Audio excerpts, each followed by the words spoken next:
आज मैं लखीमपुर के मिश्रापुरम की बात करूंगा, जो प्रधानों की उपेक्षा का वर्षों से शिकार रहा है, जहां किसी जनप्रतिनिधि की नजर नहीं जाती। हालांकि वोट लेने के लिए साहब पैर पकड़ने जरूर आते हैं। नमस्कार, मैं आदित्य सिंह और आप देख रहे हैं श्री न्यूज 24। आपको बता दूं कि मैं जिस मोहल्ले की बात कर रहा हूं वो डॉन बॉस्को के पास नहर से बिल्कुल सटा हुआ मोहल्ला है।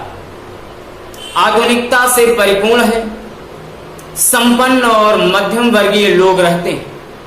ये क्षेत्र ग्रामीण परिवेश में आता है।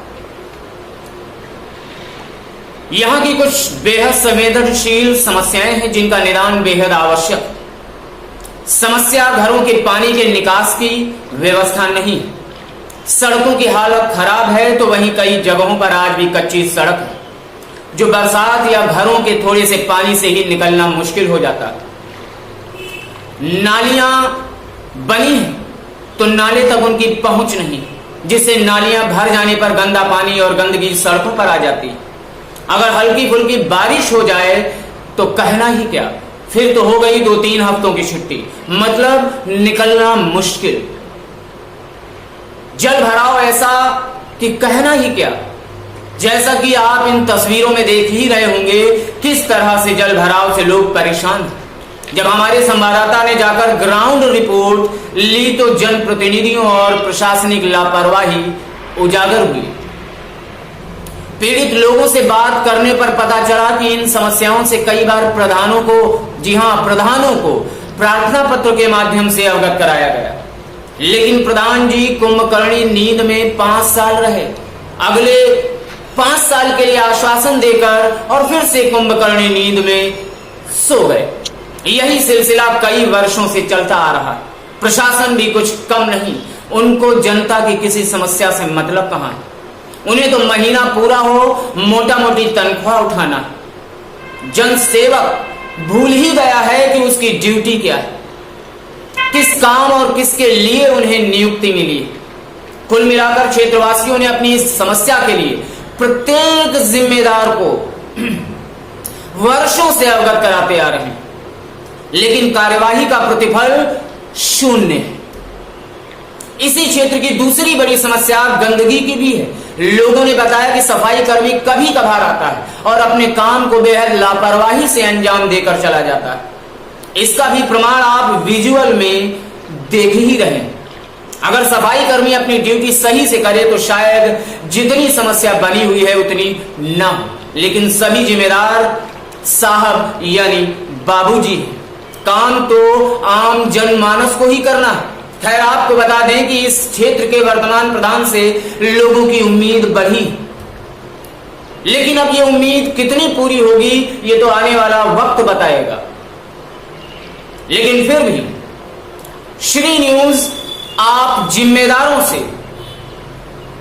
विनम्र निवेदन करता है कि क्षेत्र विशेष की इन समस्याओं का निदान जल्द से जल्द करें, क्योंकि अभी बारिश होनी है और बरसात के दिनों में यह समस्या कितनी विकराल हो जाती है इसका अंदाजा आप जाकर उस क्षेत्र विशेष के लोगों से पूछिए, तब आपको जाकर पता चलेगा कि समस्या कितनी विकराल है और इस समस्या से इतने वर्षों से ये लोग कैसे रह रहे हैं। ये प्रॉब्लम कब से है? बहुत सालों से है, जब से हम लोग बसे हैं यहाँ। आपने समस्या के बारे में किस किस को बताया है? बहुत डीएम को हमने एप्लीकेशन दी, वहाँ भी कोई सुनवाई नहीं हुई। फिर मैंने योगेश वर्मा से कहा, वो भी नहीं सुना। और फिर प्रधान कुन्नू प्रधान से कहा बनवा देना मेरी रोड, उन्होंने नहीं सुना। सफाई कर्मी आते हैं या नहीं आते हैं? अरे बहुत कम आते हैं, इस गली की कोई भी सुनवाई नहीं हो रही। ठीक, बढ़ता हूं अपनी अगली खबर पर, और हमारी अगली खबर भयंकर लापरवाही का और जिम्मेदारों की निष्क्रियता की मिसाल पेश कर रही। जी हां, मैं बात कर रहा हूं लखनऊ के एक मोहल्ले की समस्या की, जिसे हमें उस क्षेत्र विशेष में रहने वाले और पीड़ित विक्रम सिंह ने भेजा है, जो कि खुद ही डीडी न्यूज का पत्रकार है। जैसा कि आप विजुअल में देख पा रहे हैं कि एक बिजली का खंभा जो कि एक मकान के सहारे खड़ा हुआ है, एक खंभा जिस मकान से टिका है वो विक्रम सिंह का है। सोचिए कितनी खतरनाक स्थिति है, कभी भी कोई बच्चा बड़ा इसकी जद में आ सकता है, कभी भी पूरा का पूरा मकान करंट की चपेट में आ सकता है और कुछ ही पलों में एक परिवार हमेशा हमेशा के लिए विलुप्त हो जाएगा। सोचिए कितनी मुश्किल से यह पीड़ित परिवार इस मकान में रहता आ रहा है। लापरवाही की भी एक हद होती है, लेकिन जिम्मेदारों की लापरवाही की कोई हद नहीं है।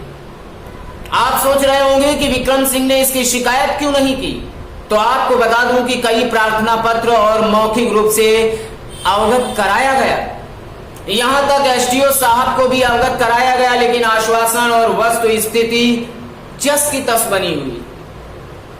आपको बता दूं कि यह समस्या नई नहीं है, बल्कि 2 साल हो गए। इसे कहते हैं जिम्मेदारों की लापरवाही, लेकिन इसमें विक्रम सिंह की भी कमी है। इनको समझना चाहिए कि ये सरकारी तंत्र है, इतनी जल्दी नींद से नहीं जागता है, लगातार निम्न से उच्च तक जगाना पड़ता है। खैर जो भी हो, जिम्मेदारों का इतनी बड़ी लापरवाही बर्दाश्त नहीं की जानी चाहिए। आपकी इस छोटी सी लापरवाही से, जिसे आप छोटी सी लापरवाही कह रहे हैं या समझ रहे हैं, वो किसी की जान से बढ़कर नहीं हो सकती, किसी की जान जा सकती है। आपकी ये छोटी सी लापरवाही किसी के पूरे परिवार को बर्बाद कर सकती है। सोचिए हर पल हर मिनट विक्रम सिंह का परिवार मुश्किलों से और एक भयानक डर से जीवन जीने पर मजबूर है, और सिर्फ आपकी लापरवाही से।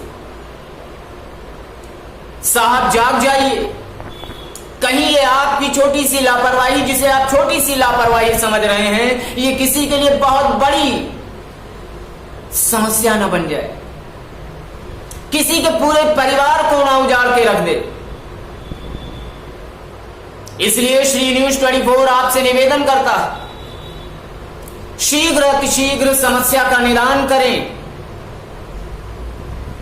ताकि एक परिवार खुशहाली से बिना डर के अपने जीवन को जी सके। महोदय, ये आपकी ड्यूटी है, आपको आम जनमानस के लिए नियुक्त किया गया है।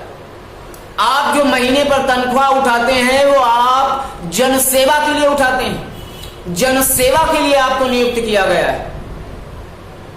इसलिए आप अपनी जनसेवा को पूरे मन से और पूरे कर्तव्य निष्ठा के साथ में पूरा करें, लापरवाही ना करें, क्योंकि हर एक बड़ी चीज की शुरुआत एक छोटी सी चीज से ही होती है। कहीं ये छोटी सी चीज एक परिवार के लिए बड़ी और आपके लिए भी एक बड़ी समस्या ना खड़ी कर दे। इसलिए वक्त रहते इस समस्या का निदान आवश्यक है। धन्यवाद।